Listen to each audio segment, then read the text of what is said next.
പാതയിൽ ദീപമായി വന്നുവല്ലോ. കൂരിരുൾ താഴ്വരയാകിലുമെന്റെ പാതയിൽ ദീപമായി വന്നുവല്ലോ. നന്ദി നന്ദി എന്റെ ദൈവമേ, നന്ദി എന്നേശുപരാ.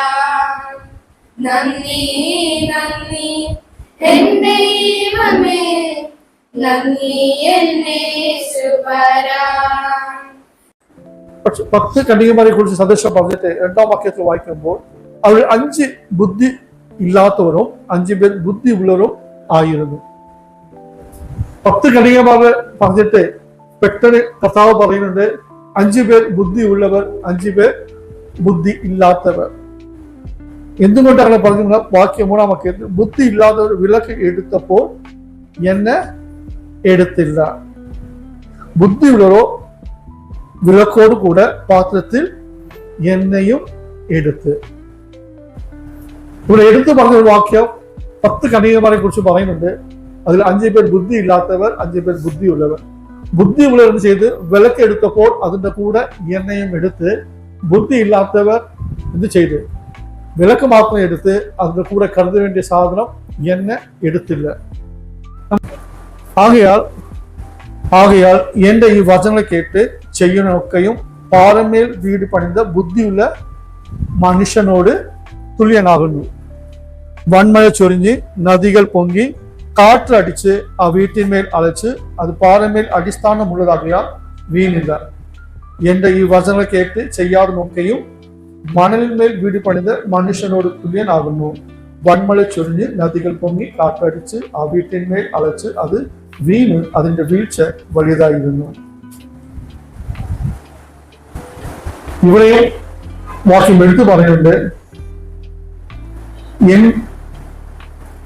ഈ വചനം കേട്ട് ചെയ്യുന്നതൊക്കെയും പാറമേൽ വീട് പണിത ബുദ്ധിയുള്ള മനുഷ്യനോട് തുല്യനാകുന്നു.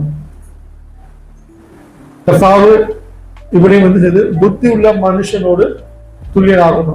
എന്തുകൊണ്ട് കർത്താവ് ഇങ്ങനെ 2 ഉപമകൾ പറയുമ്പോൾ ഇങ്ങനെ പറഞ്ഞു? കർത്താവ് അറിയാം, ഒരു വീട് പണിയണമെങ്കിൽ അതിന്റെ അടിസ്ഥാനം ശരിയായിരിക്കണം. പാറമേൽ വീട് പണിതാൽ മാത്രമേ ആ വീട് എത്ര വൻമഴ വന്നാലും അല്ലെങ്കിൽ എത്ര കാറ്റടിച്ചാലും ആ വീടിന് ഒന്നും സംഭവിക്കത്തില്ല. പക്ഷെ പാറ അല്ലാതെ മണ്ണിൽ മേൽ വീട് കെട്ടിയാൽ അതെന്താകും? വൻമഴ വന്നാലും കാറ്റടിച്ചാലും ആ വീട് നിൽക്കത്തില്ല. പക്ഷെ ഇവിടെ പറയുന്നത് നമുക്കറിയാം, ഈ പാറ എന്ന് പറയുന്നത് ആരെ കുറിച്ചാണ്? ക്രിസ്തുവാണ്. അപ്പോൾ ഒവ്വൊരു വിശ്വാസിയും നിങ്ങളുടെ അടിസ്ഥാനം ആരായിരിക്കണം? ക്രിസ്തുവ ആയിരിക്കണം. ആ ക്രിസ്തു അടിസ്ഥാനത്തിന്മേൽ നിങ്ങൾ നിൽക്കുമെങ്കിൽ ഞാൻ പറയട്ടെ, നിങ്ങളുടെ ജീവിതത്തിൽ എത്ര പ്രതികൂലം വന്നാലും നിങ്ങളെ വീഴ്ത്തുവാൻ കഴിയത്തില്ല. എന്നാൽ നിങ്ങളുടെ അടിസ്ഥാനം ക്രിസ്തുവാണ്. അപ്പോൾ വചനം പറയുന്നത് നിങ്ങൾ ബുദ്ധിയുള്ള മനുഷ്യരാണ് എന്ന് ദൈവം പറയുന്നുണ്ട്. നമുക്ക് പിന്നെയും 25ാം അധ്യായത്തിൽ വരാം. അവിടെ പറയുന്ന വാക്യം എന്തായിരുന്നു? 5 പേർ ബുദ്ധിയുള്ളവരായിരുന്നു, 5 പേർ ബുദ്ധി ഇല്ലാത്തവർ. ബുദ്ധിയുള്ളവർ എന്ത് ചെയ്ത് തങ്ങൾ കരുതേണ്ട വിലക്കും എണ്ണയും കരുതി. ஆனால் ബുദ്ധി ഇല്ലാത്തവർ എന്ത് ചെയ്ത് വിലക്ക് മാത്രം എടുത്തു കൊണ്ടുപോകുവാൻ ഇടയായി. ബുദ്ധി ഉള്ളവർ എന്ത് ചെയ്ത് വിലക്ക് എടുത്തപ്പോൾ അതിന്റെ കൂടെ എണ്ണയും എടുത്ത്. ബുദ്ധി ഇല്ലാത്തവർ എന്ത് ചെയ്ത് വിലക്ക് മാത്രം എടുത്ത് അതിന്റെ കൂടെ എണ്ണയും എടുത്തില്ല. ഇതാണ് ബുദ്ധി ഇല്ലാത്തവരെ കുറിച്ച് പറയുന്നത്. ഞാൻ ചോദിക്കട്ടെ, ഇവിടെ വിലക്കും എണ്ണയും എന്ന് പറയുമ്പോൾ കർത്താവ് ഉദ്ദേശിക്കുന്ന കാര്യം എന്തായിരുന്നു? കർത്താവ് ഓമയെ പറയുമ്പോൾ വിലക്ക് എന്ന് പറയുന്നത് എന്തിനു കുറിക്കുന്നത്? ദൈവത്തിന്റെ വചനമാണ്. ദൈവത്തിന്റെ വചനം. അതുകൊണ്ടാണ് നേരത്തെ വായിച്ച് എന്റെ വചനം കേട്ട് അത് അനുസരിച്ചവൻ ബുദ്ധിയുള്ള മനുഷ്യരോട് തുല്യനാകുന്നു. വിലക്ക് എന്ന് പറയുന്നത് ദൈവത്തിന്റെ വചനമാണ്. അനേകരുടെ കണ്ണുകൾ തിരക്കപ്പെടേണ്ടത് ദൈവത്തിന്റെ വചനമാണ്. അതുകൊണ്ട് ദൈവത്തിന്റെ വചനം ഇന്ന് പലർക്കും അറിയാം. പക്ഷേ അവരുടെ ജീവിതം നോക്കുമ്പോൾ ദൈവത്തിന്റെ വചനവും അവരുടെ ജീവിതമായിട്ട് യാതൊരു ബന്ധവും ഇല്ല. എനിക്ക് 100 പേരെ കാണിക്കാൻ പറ്റും. പക്ഷെ ഞാൻ ചിന്തിക്കുന്നത് അങ്ങനെയല്ല. കർത്താവെ, ഞാൻ അവരെ പോൽ ആകരുത്. ഉൽപ്പത്തി മുതൽ വെളിപ്പാട് വരെ വചനങ്ങൾ നിങ്ങൾ കേട്ടാൽ അവർ പെട്ടെന്ന് പറയും, ഇന്ന സ്ഥലത്തിൽ ഇന്ന വചനമുണ്ട് എന്ന് വളരെ തെളിവായിട്ട് പറയും. അത് അവരുടെ ബുദ്ധിയുടെ എളുപ്പമാണ്. ஆனால் ദൈവത്തിന്റെ വചനം പറയുന്നത് ഈ വചനങ്ങൾ ഒക്കെയും കേട്ടത് മാത്രമല്ല, അത് വിശ്വസിച്ച് അതിപ്പോൾ ജീവിക്കുന്ന വ്യക്തിയാണ് ദൈവത്തിന് ഇഷ്ടം. എനിക്ക് വചനങ്ങൾ അറിയാം, അതുകൊണ്ട് ദൈവം എന്റെ പ്രാർത്ഥന കേൾക്കുമെന്ന് നിങ്ങൾ ആരും വിചാരിക്കരുത്. വചനം കേൾക്കുന്നത് മാത്രമല്ല, ആ വചനത്തിൻപടി നടക്കുന്ന വ്യക്തി മാത്രമേ ദൈവത്തിന് പ്രിയം, ദൈവത്തിന് ഇഷ്ടം. ദൈവം പ്രാർത്ഥന കേൾക്കുന്ന ദൈവം. എന്തുകൊണ്ട് പ്രാർത്ഥന കേൾക്കുന്നത്? ദൈവത്തിന് ഇഷ്ടങ്ങൾ ചെയ്ത് അല്ലെങ്കിൽ അവന്റെ വചനത്തെ അനുസരിക്കണമെന്ന് മാത്രമേ ദൈവത്തിന് പ്രസാദമുള്ളൂ. ഇവിടെ ബുദ്ധിയുള്ള 5 ഘടകങ്ങൾ എന്ത് ചെയ്ത്? വിളക്കും ആവശ്യമാണ്. ആ വിളക്കിന്റെ കൂടെ എന്താവശ്യം? എണ്ണയും ആവശ്യം. എണ്ണ എന്ന് പറയുന്നത് അഭിഷേകത്തെ കുറിക്കുന്നതാണ്. ഞാൻ ഇന്നലെ അഭിഷേകം പ്രാപിച്ച് അതുകൊണ്ട് എന്ത് വേണ്ട എന്ന് പറയരുത്. ഇന്നലെ കിട്ടിയ അഭിഷേകമല്ല, ഇന്ന് നമുക്ക് പുതിയ അഭിഷേകം ആവശ്യമാണ്. ഒவ்வொரு നാളും ദൈവത്തിന്റെ അഭിഷേകത്തിൽ നാം നിറയപ്പെടണം. അന്ന് പെന്തക്കോസ്ത് ദിവസത്തിൽ ദൈവത്തിന്റെ പരിശുദ്ധാത്മ വന്ന് കഴിഞ്ഞ്, അതുകൊണ്ട് ഇനി ആർക്കും ലഭിക്കത്തില്ല എന്ന് പലവിധമായ തെറ്റായ ഉപദേശങ്ങൾ ഇന്നും ഭൂമിയിൽ ഉണ്ട്. വളരെ തെറ്റാണ്. പരിശുദ്ധാത്മ ഇതുവരെ എടുക്കപ്പെട്ടിട്ടില്ല. പരിശുദ്ധാത്മ എടുക്കപ്പെട്ടാൽ അന്തിക്രിസ്തുവിന്റെ തുടക്കമാകും.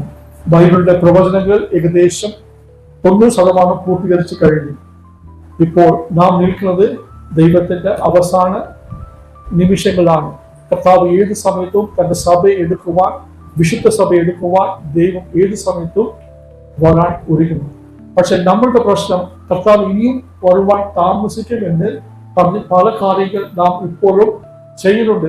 ദൈവത്തിന്റെ വരവിനെ നാം എതിർ നോക്കുന്നില്ല. നമുക്ക് വചനം അറിയാം. ഇപ്പോഴും എന്താണ് ചോദിക്കുന്നത്? എന്റെ കടം പ്രശ്നമാകണം, എനിക്ക് വീട് കിട്ടണം, എന്റെ കാര്യങ്ങൾ മുൻപോട്ട് പോകണം, സന്തോഷത്തോട് സമാധാനത്തോട് മുൻപോട്ട് പോകണം എന്നാണ് നാം ചിന്തിക്കുന്നത്.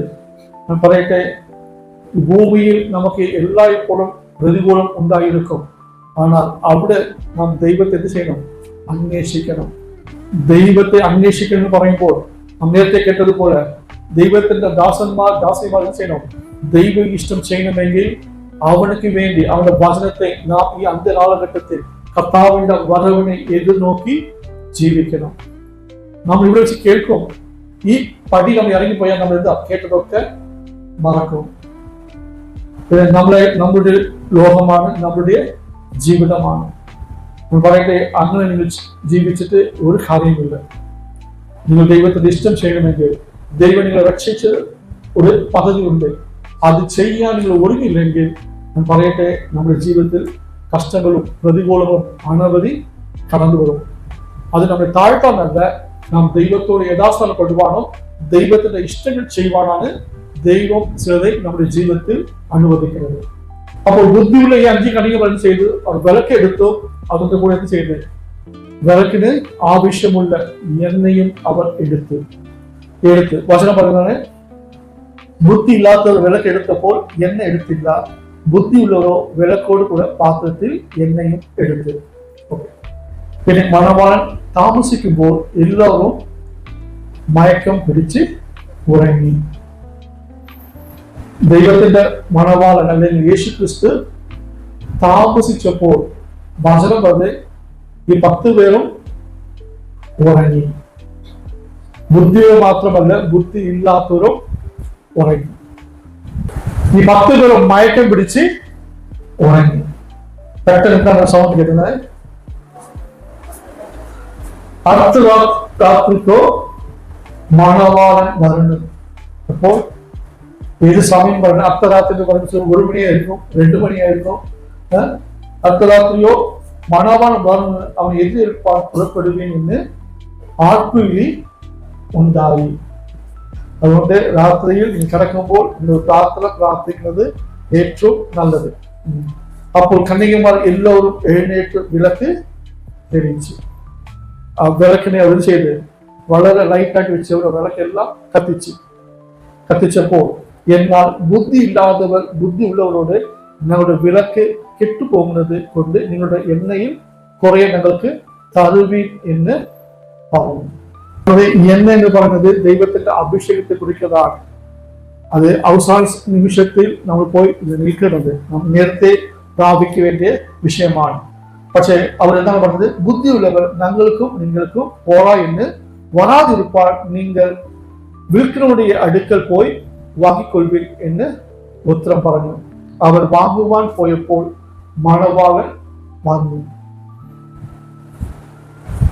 ഒരുങ്ങിയവർ അവനോട് കൂടെ കല്യാണ സദ്യക്ക് ചെന്നു വാതി അടയ്ക്കുകയും ചെയ്തു. ഇത്രനേരം ബുദ്ധിയുള്ളവരെ കുറിച്ച് പറഞ്ഞ്, ஆனால் ഏറ്റവും അവസാനം മണവാൾ വന്നപ്പോൾ വചനം ഒരുങ്ങിയിരുന്നവർ അവനോട് കൂടെ ചേർന്നു. എവിടേക്ക്? കല്യാണ സദ്യ ചെയ്ത് വാതിൽ അടയ്ക്കുകയും ചെയ്തു. നമുക്കറിയാം, നേരത്തെ പഴയ നിയമത്തിൽ വായിക്കുമ്പോൾ നോഹയുടെ കാലത്തിൽ കർത്താവ് ചെയ്ത് ആ ഒരു പെട്ടകം പണിയാൻ എത്ര വർഷമെടുത്ത്? ഏകദേശം 100 മുതൽ 120 വർഷം എടുത്ത് ഇത്ര വലിയ പെട്ടകം പണിതു. കർത്താവ് അതിന് വേണ്ടി അളവെല്ലാം കൊടുത്ത് നോഹവും അവന്റെ കുടുംബവും എന്ത് ചെയ്തു? 1 വർഷമല്ല, 2 വർഷമല്ല, എത്ര വർഷം? 120 വർഷം അവർ അതിനെ അഡ്വാൻസ്. കർത്താവ് പറഞ്ഞു, നീ പെട്ടകത്തിൽ കയറാൻ പറഞ്ഞു. മൃഗങ്ങളെല്ലാം കയറി. അവസാനം നോഹവും അവന്റെ കുടുംബം കയറി. വചനം ദൈവം ആ പെട്ടകത്തിന്റെ വാതിൽ അടച്ചു. പിന്നെ എന്താണ് സംഭവിച്ചത് നമുക്കറിയാം. മഴ പെയ്യാൻ തുടങ്ങി. അതുവരെയും മഴ കാണാത്ത ഇതാണ്. 100 വർഷം ചെയ്ത് മഴ വരാൻ പോണ്. കർത്താവ് ഇങ്ങോട്ട് പറഞ്ഞിട്ടുണ്ട്, പെട്ടകത്തിനകത്ത് കയറിയാൽ നാം രക്ഷപ്പെടും. അവൻ 100 വർഷം ആ പെട്ടകം പണിതു. ഒരു വ്യക്തി പോലും മാനസാന്തരപ്പെട്ടില്ല. അതായത് ആ 120 വർഷം ആ പെട്ടകം പണിതപ്പോൾ അവനക്ക് ഉണ്ടായ അപമാനം, അവനക്ക് ഉണ്ടായ നിന്ദകൾ ചെറുതല്ല, വലുതാണ്. നമ്മുടെ കർത്താവ് പറഞ്ഞ് നോഹയുടെ കാലത്തിൽ സംഭവിച്ചതുപോലെ തന്നെ അന്ത്യകാലത്തിൽ സംഭവിക്കുമെന്ന് ദൈവം പറഞ്ഞു. എന്തുകൊണ്ടാണ് അറിയാമോ? ഇന്നും യേശു വരാൻ പോകുന്നത് വിളിച്ച് പറയുന്നുണ്ട്. ദൈവസഭയിൽ കർത്താവ് പറയുന്നുണ്ട്. പക്ഷെ ദൈവത്തെ എതിരേൽപ്പാൻ എത്ര പേർ ഒരുക്കമുണ്ട്? നമുക്ക് ഒരുക്കമില്ല. കർത്താവ് വരുമെന്ന് നാം വിശ്വസിക്കുന്നുണ്ട്. പക്ഷെ അതിനു വേണ്ടി നാം ഒരുങ്ങുന്നുണ്ടോ? നമുക്ക് ഒരുക്കമില്ല. ഞാൻ പറയട്ടെ, കർത്താവ് വരുമ്പോൾ, മണവാൾ വരുമ്പോൾ വചനം ഒരുങ്ങിയിരുന്നവർ മണവാളിനെ കൂടെ പോയി കല്യാണ സദ്യക്ക് പോയി വാതിൽ അടിച്ച്. അതിനുശേഷം സംഭവിച്ച നമുക്കറിയാം. എന്താണ്? വാതിൽ അടയ്ക്കുകയും ചെയ്തു. അതിനുശേഷം മറ്റ് കന്യകമാർ വന്നു. കർത്താവേ കർത്താവേ ഞങ്ങൾക്ക് തുറക്കണമേ എന്ന് പറഞ്ഞു. അവർ ദൈവത്തെ അറിഞ്ഞവരാണ്, ദൈവത്തെ അറിയാത്തില്ല. പക്ഷെ ഇവിടെ വചനം എന്താണ് പറയുന്നത്? അതിനവൻ ഞാൻ നിങ്ങളെ അറിയുന്നില്ല എന്ന് സത്യമായിട്ട് നിങ്ങളോട് പറയുന്നു എന്ന് പറഞ്ഞു. കർത്താവേ കർത്താവേ എന്ന് വിളിച്ച് കർത്താവ് എന്ന് പറഞ്ഞ്, എനിക്ക് നിങ്ങൾ അറിയത്തില്ല. എന്നിട്ട് വേദനയായ വിഷയം അവർക്ക് വചനം അറിയാം. അതുകൊണ്ടാണ് അത് വചനം വിലക്കൊക്കെ എടുത്തത്. പക്ഷെ എനിക്ക് അടുത്ത് വരുന്നതാണ് അഭിഷേകത്തെയും ദൈവത്തിന്റെ പരിശുദ്ധാത്മാവിന്റെ സാന്നിധ്യം. പറയട്ടെ, അതുകൊണ്ട് കർത്താവ് എന്ന് പറഞ്ഞു, എനിക്ക് നിങ്ങളെ അറിയത്തില്ല.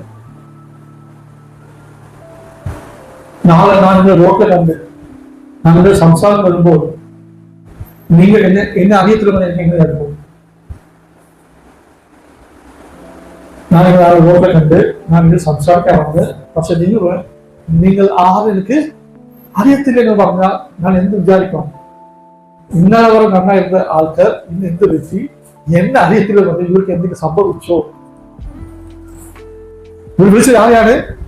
കർത്താവേ കർത്താവേ എന്ന് വിളിച്ച് കർത്താവ് പറഞ്ഞ എനിക്ക് നിങ്ങളെ അറിയത്തില്ല. അത് അറിയത്തില്ല പറഞ്ഞാൽ പറയാം, സത്യമായിട്ട് അറിയത്തില്ല എന്ന് പറഞ്ഞു. എത്ര വേദന വിഷയം. മത്തായിയുടെ സുവിശേഷം 7-ാം അധ്യായം അതിന്റെ 21-ാം വാക്യം.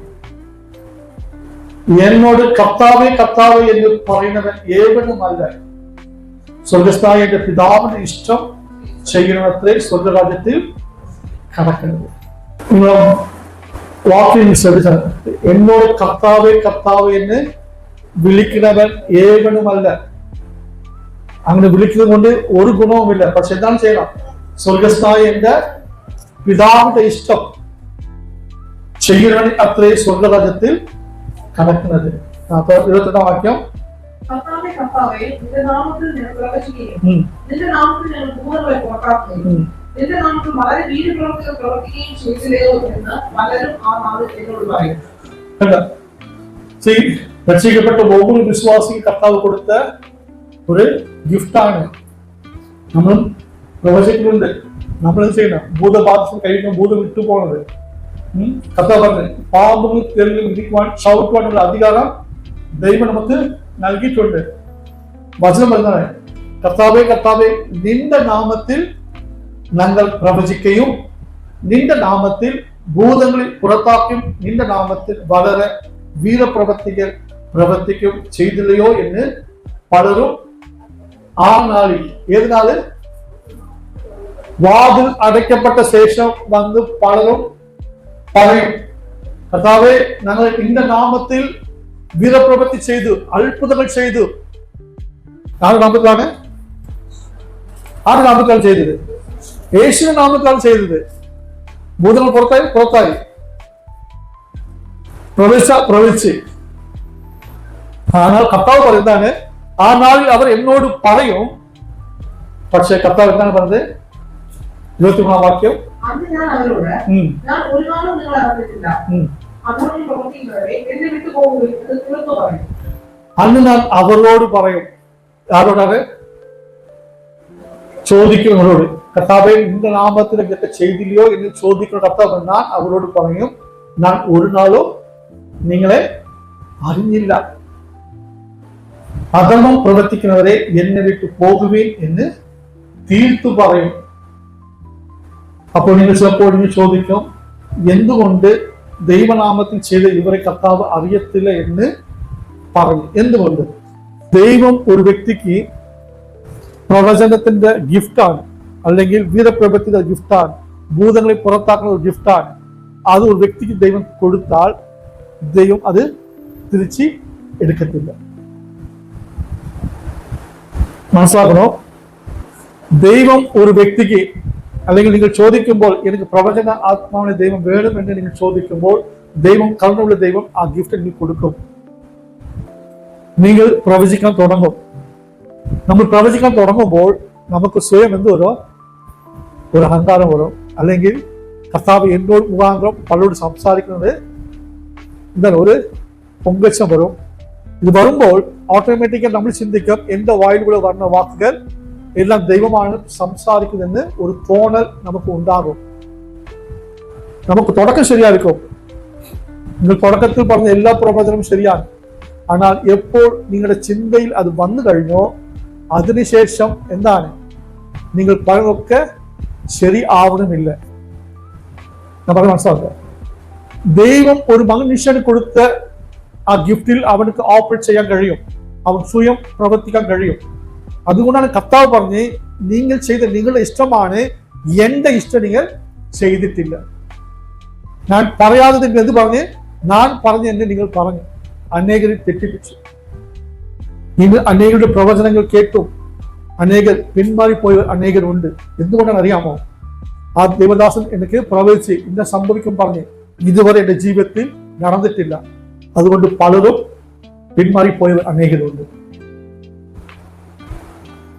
അതുകൊണ്ട് കർത്താവ് എടുത്തു പറയണ്ടേ, നിങ്ങൾ എന്താ ചെയ്തേ? എന്റെ ഇഷ്ടപ്രകാരം നിങ്ങൾ ചെയ്തില്ല.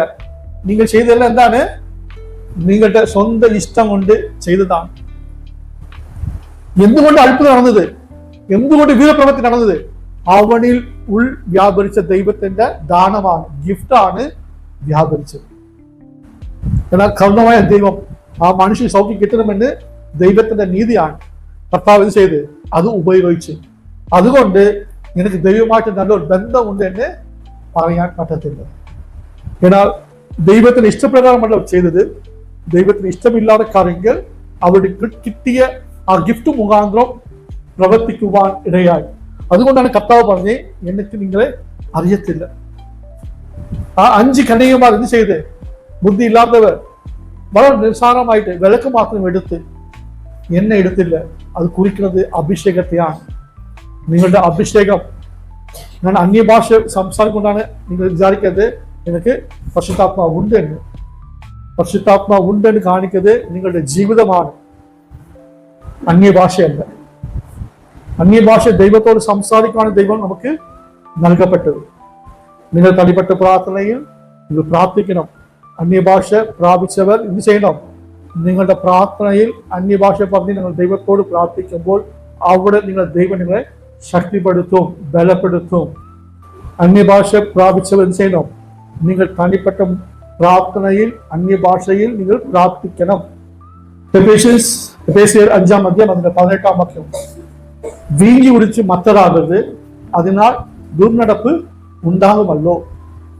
അപ്പോൾ നാം എന്തിനാണ് നിറയപ്പെടണം? വചനം ആത്മാവ് നിറഞ്ഞവരായി, ആത്മാവ് നിറഞ്ഞവരായി. വചനം എടുത്തു പറഞ്ഞ ആത്മാവ് നിറഞ്ഞവരായി. Be filled with the spirit, be with the holy spirit. അങ്ങനെയെങ്കിൽ ഒவ்வொரு നാളും ദൈവത്തിന്റെ ആത്മാവിനാൽ നാം നിറയപ്പെടണം. അവൻ നിറയപ്പെട്ടാൽ നാം എന്ത് ചെയ്യും? നാം എന്തൊക്കെ ചെയ്യും? അതുകൊണ്ട് താഴെ എന്താണ്? സങ്കീർത്തനങ്ങളാലോ, സ്തുതികളാലോ, ആത്മീയ ഗീതങ്ങളാലോ തമ്മിൽ സംസാരിച്ച് നിങ്ങളുടെ ഹൃദയത്തിൽ കർത്താവിന് പാടിയും കീർത്തനം ചെയ്തും നമ്മുടെ കർത്താവ് യേശുക്രിസ്തുവിന്റെ നാമത്തിൽ ദൈവവും പിതാവുമായവന് എല്ലായ്പ്പോഴും എല്ലാറ്റിനും വേണ്ടിയും സ്തോത്രം ചെയ്തു കൊള്ളുകയും. നമ്മൾ എന്തുകൊണ്ട് നമുക്ക് സങ്കീർത്തനം വായിക്കാൻ പറ്റുന്നില്ല, പാടാൻ പറ്റുന്നില്ല? ദൈവത്തിന്റെ ആത്മാവിന്റെ നിറവ് നമ്മൾ പൂർണ്ണമായി പ്രാപിക്കാതെ കൊണ്ടാണ് നമുക്ക് എന്ത് ചെയ്യാം? ദൈവത്തിന് നന്ദി പറയാൻ നമുക്ക് കഴിയുന്നില്ല. അതായത് നമ്മൾക്ക് ശ്വാസം വിടുന്നതും വലിക്കുന്നതും ദൈവം തന്ന ദാനമാണ്. ഈ ശ്വാസം ഒരു ദിവസം നിന്നാൽ നമ്മള് ജീവനില്ല, നമ്മൾ മരിച്ചു പോയി. ശ്വാസം എടുക്കാൻ ദൈവം നമുക്ക് കൃപ നൽകി. നമ്മൾ ദൈവസന്നിധിയിൽ നാം എല്ലാറ്റിനും നമുക്ക് നന്ദി പറയാൻ കഴിയും. നിങ്ങളുടെ ജീവിതം തിരിഞ്ഞു നോക്ക്. നിങ്ങൾ എവിടെയായിരുന്നു? കർത്താവ് എവിടെ വരെ നടത്തി? നിങ്ങൾ നിങ്ങൾ തിരിഞ്ഞു നോക്കിയാൽ മതി.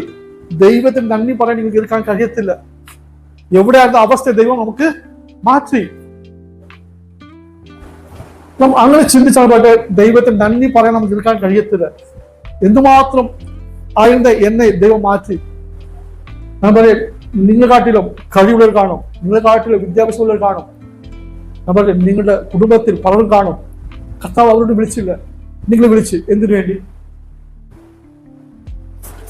നിങ്ങളെ കുറിച്ച് ഒരു പദ്ധതിയുണ്ട്. അങ്ങനെ ചിന്തിച്ചാൽ നമ്മുടെ ദൈവത്തിന് നന്ദി പറയാതിരിക്കാൻ കഴിയത്തില്ല. ഇപ്പൊ നമുക്കറിയാം, നമ്മൾ എപ്പോൾ എവിടെ മരിച്ചാലും എനിക്ക് ദൈവസന്നിധിയിൽ എത്തുവാൻ കഴിയും. കർത്താവിന്റെ വരവ് താമസിച്ചാലും എനിക്ക് മരിച്ച് എന്റെ കണ്ണടച്ചാൽ എനിക്ക് വേണ്ടി കർത്താവ് ഒരുക്കിയിട്ടുള്ള സ്ഥലത്തിൽ എത്തുവാൻ കഴിയുമെന്ന് നമുക്ക് തീർച്ചയായിട്ടും അറിയാം. അപ്പോൾ ഇത്രയും പറഞ്ഞത് ആത്മാവിൽ നിറഞ്ഞവരായി. അപ്പോൾ നമുക്ക് ഏറ്റവും ആവശ്യം ഇന്നാളുകളിൽ എന്താണ്? ദൈവത്തിന്റെ പരിശുദ്ധാത്മാ. നിങ്ങൾ വചനം വായിച്ചാലും അത് മനസ്സിലാക്കണം. എന്താ? ആര് വേണോ? പരിശുദ്ധാത്മാവാണ്. അത് പരിശുദ്ധാത്മാവ് നമുക്ക് ദൈവത്തിന്റെ വചനങ്ങൾ ഏകദേശം 40 ദേവദാസ മുഖാന്തരം എഴുതി നൽകപ്പെട്ട വാക്യങ്ങളാണ്.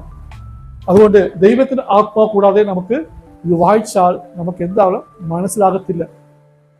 അതുകൊണ്ട് എനിക്ക് പ്രാർത്ഥിക്കുക, ദൈവത്തിന്റെ ആത്മാ കർത്താവെ ഒவ்வொரு നാളും നമ്മുടെ അഭിഷേകത്താൽ നിറയ്ക്കണം. നമ്മുടെ വചനങ്ങളെ ഞാൻ ധ്യാനിക്കണം. ആ വചനങ്ങളെ നാം ചെയ്യണം, അനുസരിക്കണം. ദൈവത്തെ നാം പാടി സ്തുതിക്കണം. നമ്മൾ വെറും ഞായറാഴ്ച വന്നിട്ട് ഒരു 3 പാട്ട് പാടിക്കൊണ്ട് നാം ദൈവത്തെ ആരാധിച്ചെന്ന് കണക്കെടുക്കത്തില്ല. ആരാധനയും ദൈവത്തെ നാം പ്രസാദമുള്ളതായി മാറ്റുവാൻ കഴിയും. നിങ്ങൾ ഭവനത്തിൽ എന്ത് ചെയ്യണം? പാടി കർത്താവിനെ ആരാധിക്കാൻ കഴിയും, വചനം വായിക്കാൻ കഴിയും, പാട്ടുകൾ കേൾക്കാൻ, ദൈവത്തിന്റെ പാട്ടുകൾ കേട്ട് കർത്താവിനെ സ്തുതിക്കാൻ കഴിയും. ഇങ്ങനെ ചെയ്യുമ്പോൾ ദൈവത്തിന്റെ ആത്മാ നിങ്ങളെ ചെവ്വയുള്ള വഴിയിൽ ദൈവം നിങ്ങളെ നടത്തും. ഞാൻ പറഞ്ഞത് മനസ്സിലായോ? വിലക്ക് മാത്രം പോരാ, എന്ത് വേണം? ദൈവത്തിന്റെ പരിശുദ്ധാത്മാ അഭിഷേകവും നമുക്ക് ആവശ്യമാണ്. അതുണ്ടെങ്കിൽ നാം ദൈവത്തിന്റെ വചനത്തെ നമുക്ക് അനുസരിക്കുവാൻ കഴിയും. നാളെ കർത്താവ് നിങ്ങളെയും എന്നെയും എനിക്ക് നിങ്ങൾ അറിയത്തില്ല എന്ന് വാക്ക് കേൾക്കരുത്. ആ വാക്ക് കേൾക്കാതിരിക്കാൻ എന്ത് ചെയ്യണം? അവന്റെ വചനത്തെ നാം അനുസരിക്കണം. ബുദ്ധിയുള്ളവരെ പോലെ നാം വിലക്കും എണ്ണയുമായി എപ്പോഴുമേ നാം എന്ത് ചെയ്യണം? നടക്കണം, ഒരുങ്ങണം. കർത്താവിനെ എതിരേൽപ്പാൻ നാം ഒരുക്കത്തോടെ ആയിരുന്നാൽ ഞാൻ പറയട്ടെ, ഏത് സമയത്ത് കർത്താവ് വന്നാലും നാം ഒരുങ്ങി പോകുവാൻ ഇടവരും.